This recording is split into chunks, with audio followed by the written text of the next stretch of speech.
आमच्या शेजारी कलिंगडे लावलेले आहेत. तुम्ही बघू शकता सगळीकडे हे कलिंगडेच लावलेले. मल्चिंग पेपर हातरले. खूप भारी वाटतं गावाकडे आल्यावर. फक्त 4 दिवस भारी वाटतं.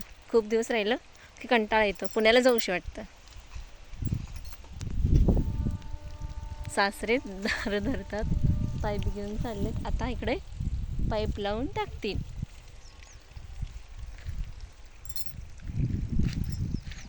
आपल्या बोरला पाणी भरपूर आहे.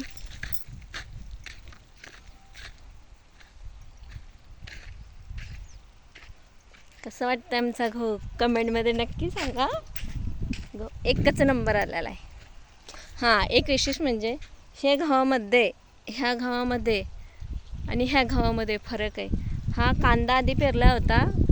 कांदा आम्ही मोडला आणि कांद्याच्या जागेवर गहू लावला आहे. 1 नंबर गहू आलेला आहे. कांद्याचं बी बोट नक्की करा. जर कांद्याला भाव नसेल तर कांदा तुम्ही जागेवरच नांगरून टाका, कुळून टाका, तर त्याच्यात झाडे खूप छान येतात. आम्ही रिझल्ट खरंच आहे. तुम्ही बघा आमचे गहू कसं आहे. ह्या गव्हामध्ये किती फरक आहे आणि ह्या गव्हामध्ये किती फरक आहे तुम्ही सांगू शकता. हा गहू कसा दिसतो बघा. फरक आहे, खूप फरक पडलेला आहे गव्हामध्ये पण. मला नक्की सांगा कमेंटमध्ये.